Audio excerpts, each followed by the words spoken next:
Assalamualaikum warahmatullahi wabarakatuh.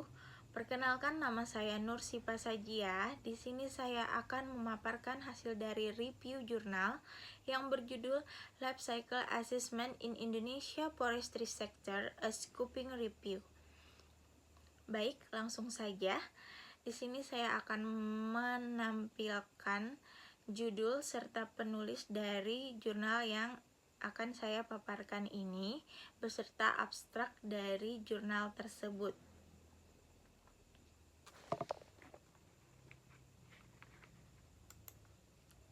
Secara umum, dilihat dari abstrak pada jurnal ini membahas tentang Life Cycle Assessment (LCA), di mana LCA merupakan alat untuk menganalisis dampak lingkungan dari proses produksi ataupun jasa.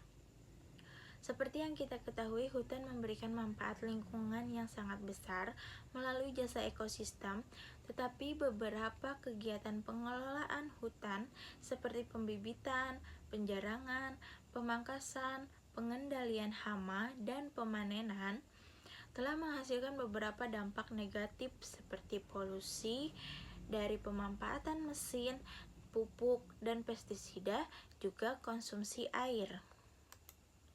Selanjutnya, pada bagian pendahuluan, dia membahas tentang bagaimana hutan tidak memberikan dampak negatif terhadap lingkungan, tapi dengan catatan itu berada di hutan konservasi ataupun hutan lindung dengan aktivitas manusia yang lebih sedikit. Prosesnya pun berjalan secara alami, di mana lingkungan bekerja pada sistem keseimbangannya sendiri. Berbeda halnya pada hutan produksi. Tujuan utama hutan adalah menyediakan produk atau layanan. Banyak kegiatan manusia meliputi pembibitan, pemeliharaan hutan seperti penjarangan, pemangkasan, pengendalian hama, dan juga pemanenan kayu.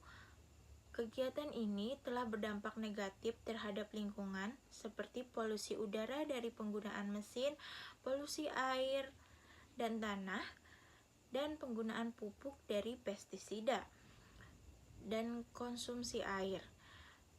Sejak tahun 1990-an, metode penilaian siklus hidup LCA telah digunakan untuk menganalisis dampak lingkungan dari kegiatan kehutanan dan untuk menyarankan solusi potensial untuk masalah ini. Kajian ini berbentuk scoping review. Jadi jurnal yang saya paparkan ini berbentuk scoping review yang bertujuan untuk mengidentifikasi penerapan LCA di sektor kehutanan Indonesia. Scoping review lebih sederhana daripada systematic review dan menekankan pertanyaan-pertanyaan secara spesifik. Pertanyaan utama dalam scoping review ini adalah bagaimana penerapan LCA menilai kinerja lingkungan di sektor kehutanan Indonesia. Selanjutnya, pada bagian metode, terdapat beberapa metode. Yang pertama adalah identifikasi dan penyaringan literatur, di mana pada proses ini penulis melakukan peninjauan dimulai dengan identifikasi literatur, penyaringan dan kriteria eksklusi, dan tahap akhir dimasukkan untuk analisis lebih lanjut. Artikel yang diambil pun dari artikel berlabel Scopus dan WOS pada tanggal 5 Juli 2023. Pada basis data Scopus, data yang digunakan adalah titel ABSK Life Cycle Assessment or LCA and Forest and Indonesia, dan penulis menemukan 19 artikel. Topiknya adalah Life Cycle Assessment kehutanan di Indonesia, diambil dari basis data WOS dan menemukan 16 dokumen. Selanjutnya, analisis 35 artikel yang mencakup judul, penulis, jurnal, dan tahun publikasi, dan menemukan 8 artikel duplikat dari 27 artikel yang disaring. Satu artikel tidak dapat mengambil makalah lengkap. Kemudian analisis judul dan abstrak dari 26 artikel yang diunduh dapat mengecualikan 8 artikel. Selanjutnya, metode yang kedua adalah dengan cara merangkum dan melaporkan temuan. Penulis membaca 2 artikel yang disertakan untuk mendapatkan informasi tentang penggunaan lahan, aktivitas unit fungsional, batas sistem, dan kategori dampak. Bisa dilihat pada gambar yang saya tampilkan di bawah ini, di mana penulis melakukan 3 tahapan. Yang pertama itu adalah melakukan identifikasi, kemudian screening, juga menarik kesimpulan. Jadi itulah 2 metode yang penulis gunakan. Selanjutnya adalah hasil dan pembahasan. Pada hasil dan pembahasan ini diketahui yang pertama, tren penelitian life cycle assessment di sektor kehutanan di Indonesia itu masih belum banyak, dimana dari kajian literatur yang dilakukan oleh penulis hanya terdapat beberapa jurnal yang ditemukan dalam rentang waktu tahun 2016 sampai dengan 2019. Selanjutnya bisa dilihat pada gambar di bawah, ada bagan dan juga diagram. Pada gambar ini menjelaskan di mana artikel pertama yang diterbitkan pada tahun 2009 berjudul Potensi Biometanol di Indonesia, Biomasa Hutan sebagai Sumber Bioenergi yang Mengurangi Emisi Karbon. Penulis makalah ini merupakan kolaborasi antara ilmuwan Indonesia dari Lembaga Ecolabel Indonesia dan ilmuwan Amerika dari University of Washington, Interforest, dan asosiasi ARU. Hasilnya adalah bahwa emisi karbon dapat dikurangi sekitar 8-35% dengan memanfaatkan biomasa hutan yang dikonversi menjadi metanol untuk memasok sel bahan bakar untuk listrik. Kemudian pada bagian selanjutnya, di mana jurnal ini membahas tentang penilaian daur hidup di sektor kehutanan di Indonesia. Dari beberapa artikel yang ditemukan, penulis dapat menyimpulkan salah satunya adalah tinjauan cakupan ini menemukan kegiatan kelapa sawit untuk produksi bioenergi, kayu bulat, furnitur, dan biomasa berkayu. Kementerian Lingkungan Hidup dan Kehutanan Republik Indonesia menyatakan dengan jelas bahwa perkebunan kelapa sawit tidak termasuk dalam hutan tanaman. Namun dalam tinjauan cakupan ini, perkebunan kelapa sawit dimasukkan dalam artikel yang ditinjau karena adanya perubahan penggunaan lahan. Perubahan penggunaan lahan merupakan salah satu dampak lingkungan yang dinilai dalam kategori dampak pada LCA. Pada kajian ini menemukan bahwa satuan fungsional yang dominan adalah massa dalam satuan kilogram. Produk utama hutan adalah kayu yang akan diolah menjadi produk kayu, furnitur, atau biomasa untuk energi. Selanjutnya, satuan fungsional yang relevan dengan tujuan dari ruang lingkup studi LCA adalah massa. Di sini saya akan memaparkan tabel yang disajikan oleh penulis. Di sini penulis mengumpulkan beberapa jurnal yang membahas tentang Life Cycle Assessment in Indonesia. Dari semua jurnal yang dikumpulkan itu menggunakan metode-metode yang berbeda. Ada yang menggunakan metode cradle to gate to gate, dan cradle to grave.